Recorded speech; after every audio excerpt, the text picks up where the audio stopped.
la comparten,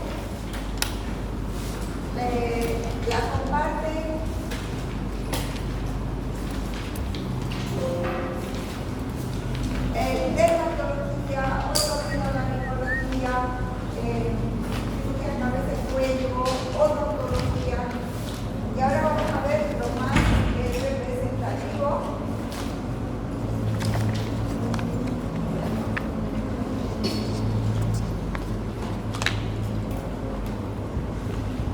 ¿Cómo son? Estomatitis, inflamación de la cavidad de la mucosa de la cavidad oral. La aftosa recurrente, que no van a confundir con la fiebre aftosa. Bueno, el estomatitis, todos hemos tenido alguna vez alguna afta. Se atribuye mucho a algún estudio intestinal, pero en realidad no se sabe por qué se produce la estomatitis aftosa. El gran problema es en las pacientes que tienen la forma recurrente, que quiere decir que cada cierto tiempo están con aftas. Y eso disminuye mucho la calidad de vida, inclusive la alimentación. Si todos los meses, cada 2 o 4 veces al año están con aftas que pueden durar alrededor de una semana, 10 días, es muy incómodo. Entonces eso se llama estomatitis aftosa recurrente. La etiología es desconocida, se presenta como úlceras que tienen una base amarillenta, blanquecina, como turbina y los bordes eritematosos. Puede ser única o puede ser múltiple y son muy dolorosas. Aparecen sobre todo en la cavidad oral, en los labios y en la lengua y tienen resuelven espontáneamente, pero después de un tiempo vuelven a aparecer. ¿De acuerdo? Cuando aparece, lo que podemos hacer son tratamientos con anestésico tópico, como lo que usan los dentistas, por ejemplo, antes de las comidas, antiinflamatorios tópicos como triamcinolona, algún corticoide, pero hay que porque tenemos que mandar a formular porque no viene el vehículo para la cavidad oral, pero se pueden usar, ¿de acuerdo? Ahora, en pacientes que tienen un cuadro que son muy intensos, así que realmente que todos los meses, entonces hay trabajos, experiencias con colchicina, con medicamentos, pero no hay una línea de tratamiento exclusivo, ¿ya? La estomatitis herpética es el principal diagnóstico diferencial de las estomatitis aftosas, pero el tratamiento, la etiología es clara. La estomatitis viral o herpética es por el herpes simple tipo 1. ¿De acuerdo? Pueden aparecer una lesión, pueden aparecer varias. Como esa mucosa, las vesículas no se ven íntegras, a no ser que sean los labios se ven íntegras. Pero rápidamente se rompen y quedan esas úlceras rasas, planas, de bordes eritematosos, de fondo blanquecino con fibrina. También son dolorosas al inicio del tratamiento. Puede haber una estomatitis viral como primo infección. Es muy aparatosa, aparecen muchas lesiones, inclusive con adenomegalia satélite. El tratamiento aciclovir, ese es un tratamiento estándar, 200 miligramos cada 5 horas por 7 días. ¿De acuerdo? Ahora, ¿cómo diferenciamos entre una y otra cuando hay? Porque clínicamente es muy difícil diferenciar. Tenemos que hacer la histopatología. En estomatitis aftosa es inespecífica, es un proceso inflamatorio inespecífico.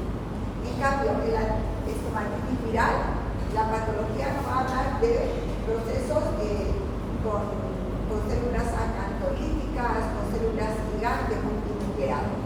Inclusive puede haber inclusiones virales y tenemos la opción también de la serología para herpes tipo 1 y tipo 2 que se hacen anualmente, ¿no? Pero la estomatitis aftosa es solo diagnóstico clínico. Mucosele es una putrefacción quística de la submucosa indolora. Generalmente aparece en la cara interna del labio inferior, pero puede aparecer en cualquier El tratamiento es exéresis, pero no tiene tendencia a malignizar, pero es muy incómodo tenerlo. Para los pacientes a veces se lo fusionan y sale como un material viscoso.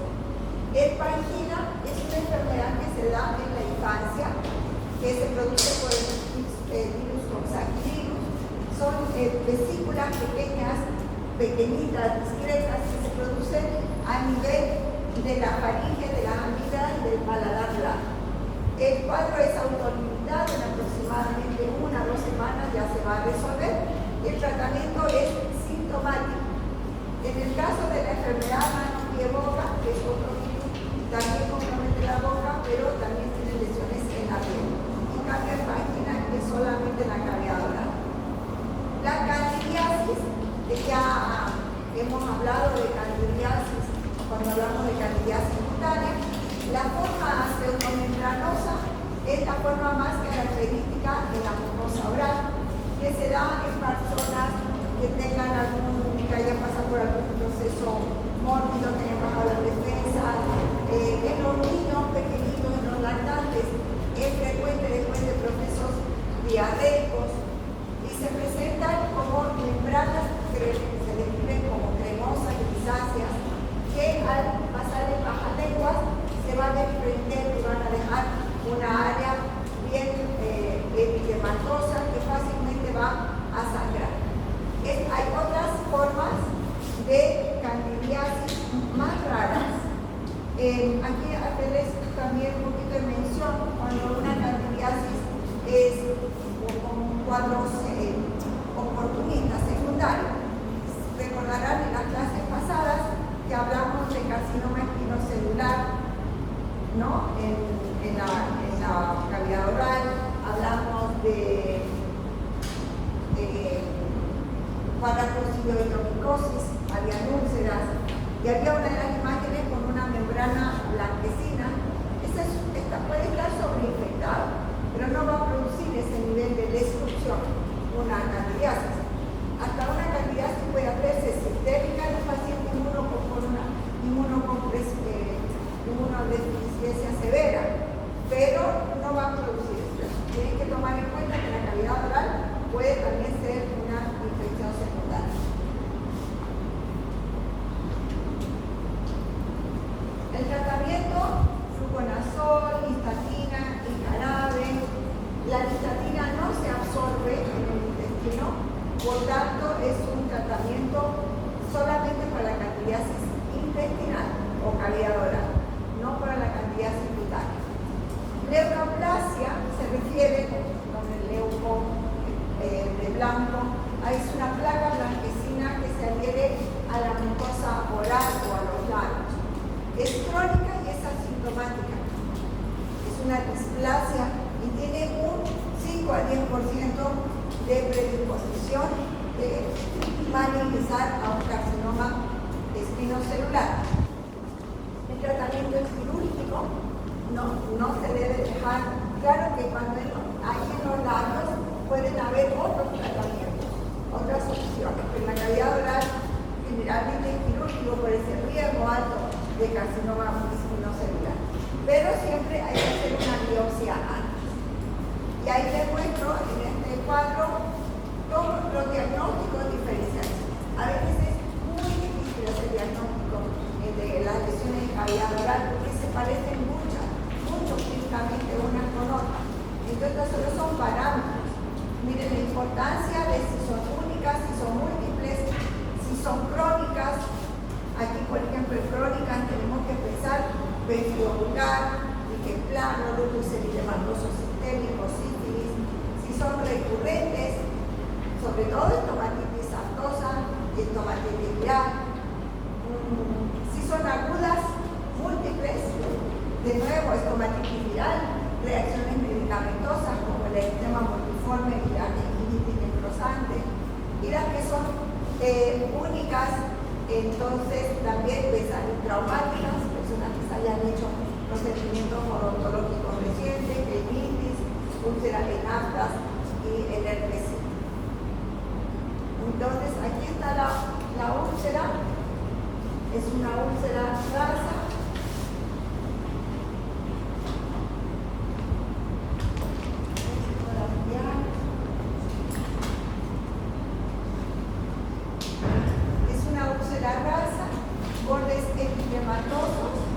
Y el fondo es que tiene fibrina, ¿no?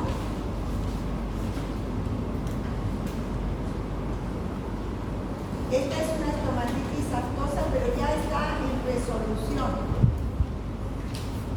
porque estas eran las úlceras, pero ya no tiene eritema. Entonces solamente se ve la fibrina. Ya en esta etapa seguramente ya no va a doler.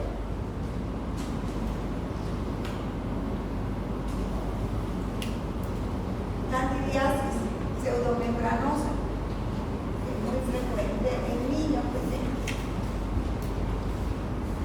El herpes viral, que ustedes ya lo conocen bien.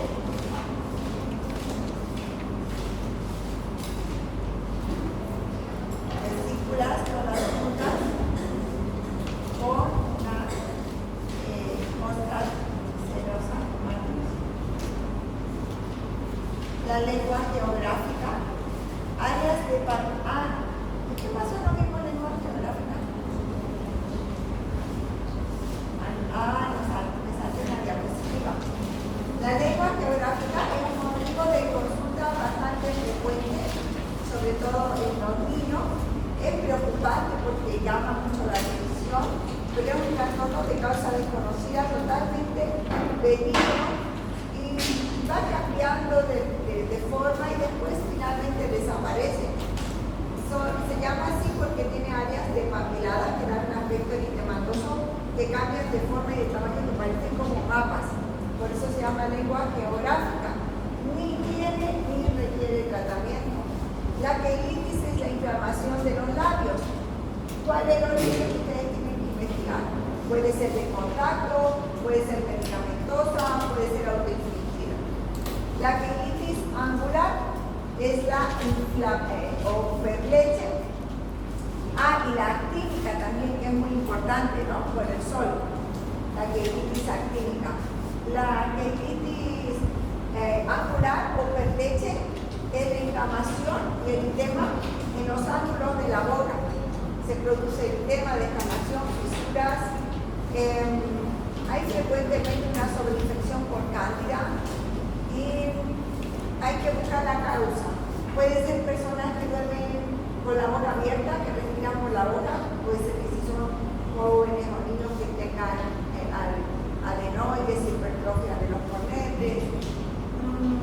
En las personas mayores que usan prótesis dentaria pueden a veces tener mala oclusión y saliva durante la noche. Siempre hay que preguntar si en la mañana cuando despiertan la almohada está húmeda, con saliva. Entonces pues, hay que corregir eso, si no, no mejora. Bueno, ahí entonces ya tenemos lo que estábamos viendo ahora. Llegamos simple. Esta es la lengua geográfica.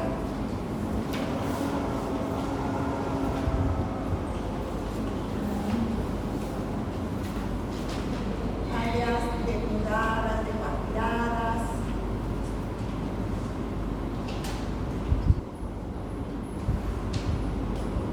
Este es mucocelio, esta formación quística transparente es el mucocelio.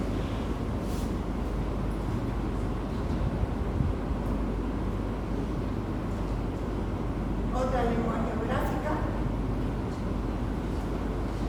Esta es una leucoplasia, una plaga blanquecina, pero aquí si pasamos en baja lengua, como la candidiasis, no se va a desprender, está totalmente adherida. ¿Alguna pregunta con estas enfermedades?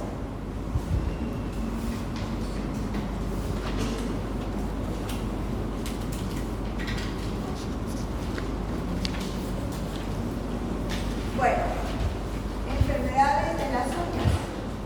Aquí para mostrarles la semiología propia de la uña. Para que ustedes cuando hagan su historia clínica se acuerden de eso, que ustedes cuando hagan el examen físico tienen que describir cuáles son las lesiones que observan. Si no hay uña, si es total, parcial, será anoniquia. Si es coloración blanca, será leuconiquia. La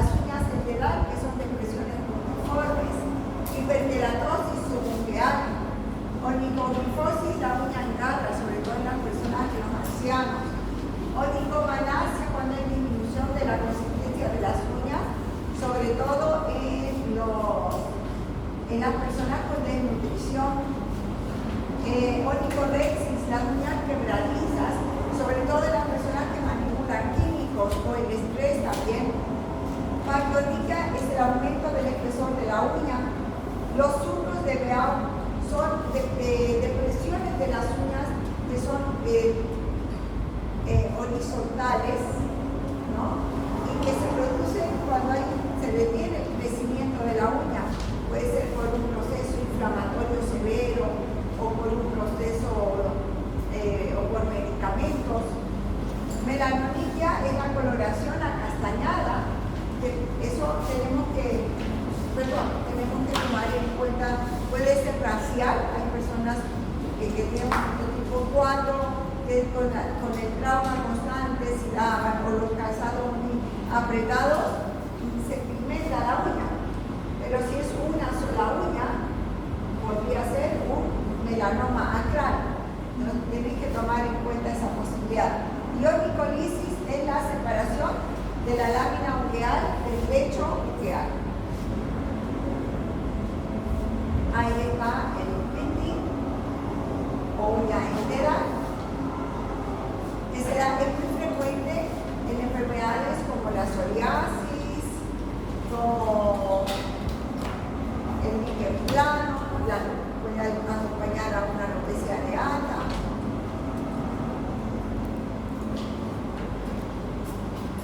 Pero definitivamente la enfermedad más frecuente es la onicornicosis, o sea, la infección por dermatocitos, que es más frecuente que con los núcleos. Pero pueden haber hongos que tienen un cambio de color o contaminaciones por pseudomonas, pero que produce primero el daño generalmente es el más frecuente el vómito crudo. Se presenta como una hiperkeratosis subungueal con una onicolisis, hay un desprendimiento de la uña, de la base de la uña, bacteriornitia, un aumento del grosor de la uña y cambio de coloración. Ese cambio de coloración puede ser amarillento, puede ser parduzco, puede ser blanco, leuconitia. Si hay contaminación por pseudomonas puede ser verdoso. Los diagnósticos diferenciales. Ustedes pueden al final como diagnóstico concluir lo más probable es una onicornicosis, pero acuérdense que hay otras patologías que afectan a la uña, como la psoriasis ungueal, dermatitis de contacto crónica, trauma, y cuando afectan todas las uñas, pensar en una genodermatosis, un trastorno hereditario. Y lo ideal es confirmar con un examen micológico directo y cultivo micológico. Y eso a veces no lo hacemos porque, porque puede ser que el paciente esté usando ya latas, productos que van a disminuir la población de los hongos. O puede ser que sea muy difícil tomar la muestra y que no den falsos negativos. Pero idealmente es con cultivo. El tratamiento, les doy aquí dos opciones. No hay muchos tratamientos para los hongos de las uñas, así que contra antes se comience mejor.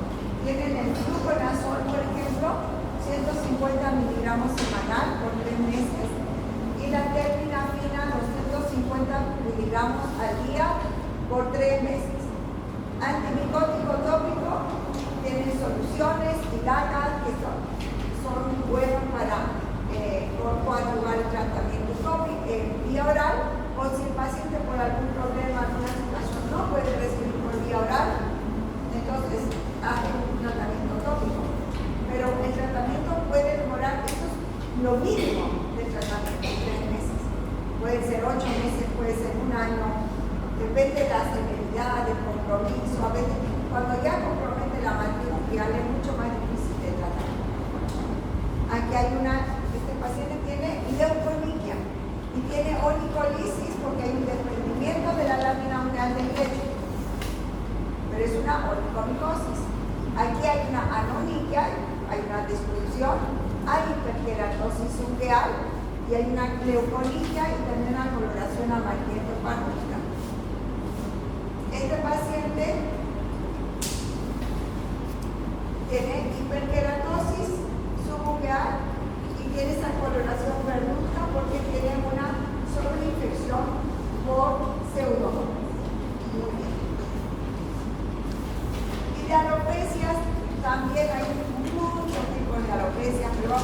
faltar lo más importante para ustedes. La tinea capitis, que lo ponemos aquí porque es un diagnóstico diferencial importante de la alopecia areata, que es una causa de caída relativamente frecuente.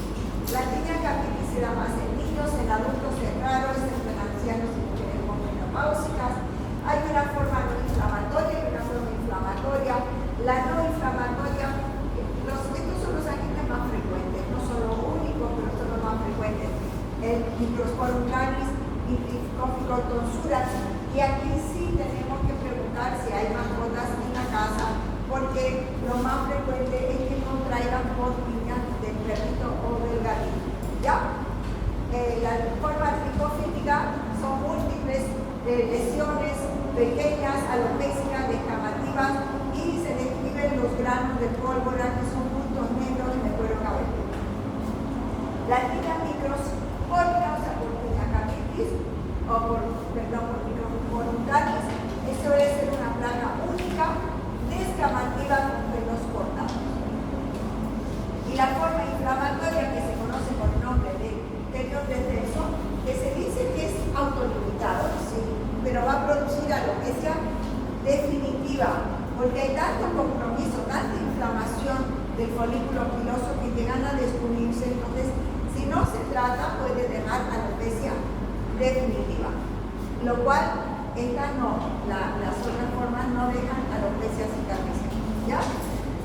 Se presentan nódulos, abscesos con material seropurulento, son dolorosos, hay pelos cortados, y ahí el tratamiento del pelo de sexo es con antimicóticos. Aquí les pongo esta opción. Hay algunos trabajos inclusive que esto van a más, hasta 20 miligramos de isofurina. La isofurina es un antimicótico que hay mucho preconcepto por algunos casos que se dieron de alopecia, de aplasia medular, pero en general no produce esas reacciones. Pero cualquier medicamento puede producir no reacciones medicamentosas, ¿de acuerdo?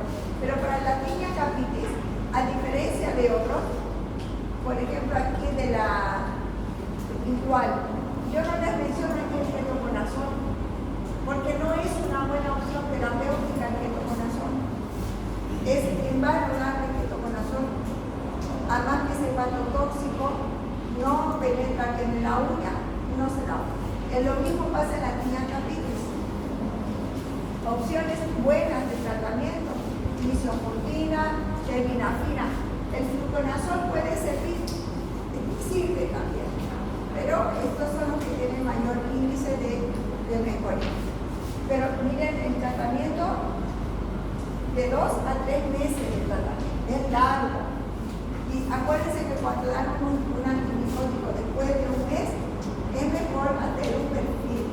Y yo les pido también, aunque a las mamás no les gusta tampoco, pero bueno, pinchar a los niños pequeños, háganle un control de hemograma, de función hepática, antes de empezar el tratamiento y después al mes de tratamiento, para evitar estar atentos a posibles complicaciones.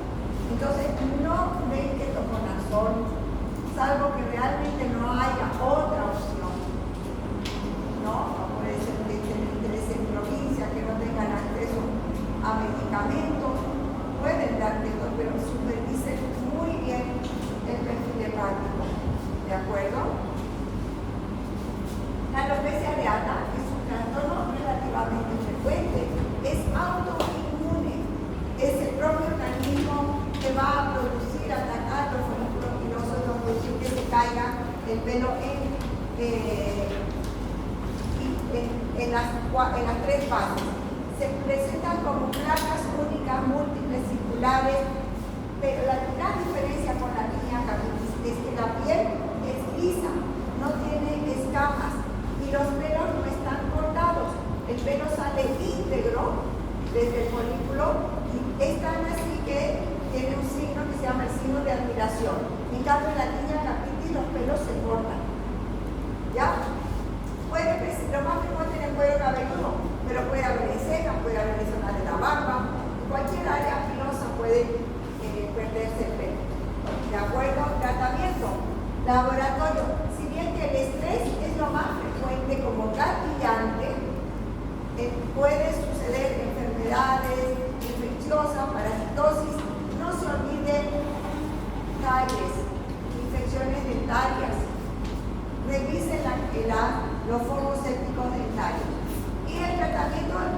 primera línea corticoides tópicos, sea en crema, en lociones o intralesionales, con inyecciones. Pero esto ya cuando es intralesional, esto es ya el especialista que tiene que hacer por el riesgo de los corticoides de ¿qué puede producir? ¿Qué complicación? Atrofia. Entonces, una alopecia de alta que no es cicatricial, si le inyectamos mucho corticoide, puede producirse atrofia.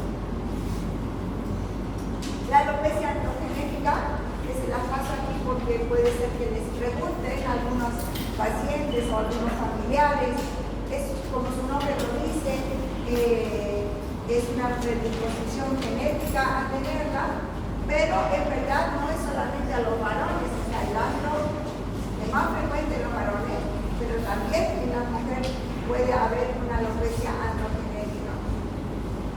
Es difusa, la edad inicial está programada genéticamente, pueden haber desde los 18 años, 19 años, o puede recién presentarse a los 50, eso varía de la predisposición genética. Tiene una distribución que puede ser las regiones frontoparietales, la región del vértex. El tratamiento es con minoxidil tópico, con finasteride tópica, con vía oral también. Minoxidil en microdosis también por vía oral se está dando.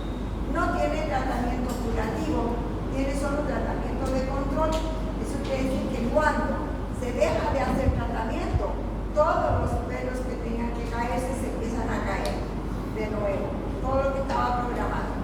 Aparte pueden hacer mesoterapia, pueden hacer infiltraciones, plasma con plaquetas. Está bien, todo eso ayuda, mejora la circulación del folículo piloso. Generalmente hay que coadyuvar con uno de estos tratamientos. Y finalmente el último recurso es esperar a que se caiga todo el pelo que tiene que caerse para hacer trasplante capilar. Y otras alopecias que son importantes que ustedes sepan. Tricotilomanía. Tricotilomanía es la compulsión de arrancarse el pelo o de cortarse el pelo. Eso puede ser algo leve, como un tic, de solo tocarse el pelo, a algo más severo, arrancarse el pelo, y puede ser un patrón en los tics, puede ser, por ejemplo, hereditario, una tendencia así. Y otra puede ser reflejo de un trastorno emocional. En niños, en adolescentes, en las personas que por alguna razón no pueden expresar verbalmente situaciones de estrés que estén viviendo, puede la válvula de escape ceder.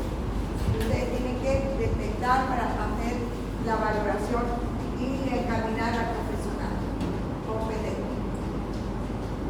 El efluvio telógeno, ustedes saben que el pelo pasa por tres etapas: el anágeno, que es de crecimiento, telógeno de reposo, y catágeno, que va cayendo. Se dice que hasta 100 pelos al día es normal que perdamos. El efluvio telógeno es la caída del pelo en la fase de reposo, o sea, en la fase telógeno. Y esto se da, es un proceso autolimitado que dura aproximadamente 3 meses y se produce por una activación. Generalmente es el estrés psicológico, estrés físico. Más o menos entre 6 y 3 meses después de, o sea, cuando tenemos un periodo de estrés fuerte, no es que nos va a aparecer el vitiligo o la alopecia areata o el efluvio telógeno en ese momento. Hasta podría suceder, no digo, en medicina uno nunca dice 100%, ¿no? Pero no es frecuente. Es entre 3 a 6 meses después de haber sufrido ese estado de estrés. Lo más frecuente, postparto. Después del parto, sea por vía vaginal o sea por vía abdominal, siempre es, no, siempre no. Es frecuente el efluvio telógeno, autolimitado. A veces es asustador. A veces los pacientes llegan con su cabello en una bolsa para mostrarnos, para que le creamos que está asustado. Le tranquilizamos, le decimos que es autolimitado, pero igual van a salir más tranquilos si aparte les damos algunas vitaminas, algún shampoo anticaída, hacerse masajes, pero siempre explicando que es autolimitado. Ahora, hay otras caídas. Esta caída del efluvio telógeno es difusa. por parches. Ahora, hay un efluvio crónico no tan severo que se da en mujeres jóvenes, especialmente que tienen procesos, que tienen menstruaciones metrorrágicas, muy agotadas. Entonces suelen tener una anemia ferropénica, pero a veces no es evidente en el hemograma, entonces tenemos que pedir el hierro y la transferina para valorar esos casos. Pero cuando estamos frente a una alopecia difusa, estos serían alopecias difusas, el efluvio pelógeno, ¿qué más tenemos que pensar? Enfermedades de la tiroides, hiper o hipotiroidismo, y lupus eritematoso sistémico. Ya el lupus eritematoso crónico cutáneo, el líquen plano, la pseudopelada, pueden producir áreas más delimitadas y cicatriciales. Los agentes quimioterápicos van a producir un efluvio anágeno y telógeno. O sea, todos no solo los pelos en reposo, sino también los que están creciendo. Ahí tenemos una alopecia areata. A veces cuando se la barba, los pacientes si se rasuran les sale una manchita. Piensan que es una mancha, pero en realidad no hay cambio de coloración, que le falta pelitos. Cuando empiezan a crecer los pelos, suelen aparecer manchas de los pelos blancos. Después toman el color normal. Placa alopécica, el cuero cabelludo está liso, no tiene escamas. Aquí en la ceja, el cuero cabelludo, una alopecia androgenética, diagnóstico diferencial probablemente de una alopecia. Hay una alopecia areata que es difusa, universal, pero es muy rara. Pero se ve que aquí tiene un diagnóstico diferencial. Tinea capitis microspórica, placa redondeada, caída de pelo, con escamas.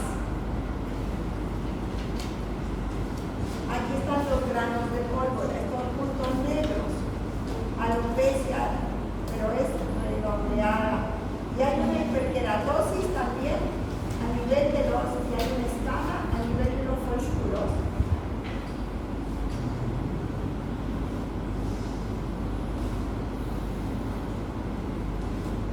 Los pelos cortados. Aquí hay una escoriación por arcado porque puede haber fluido. Entonces puede haber una escoriación por arcado, los pelos cortados y las escamas en el cuero cabelludo. Esta es una forma tricofítica. Varias placas alopécicas pequeñas, redondeadas. Y esta es una forma de un cañón de terzo difuso que va a dejar una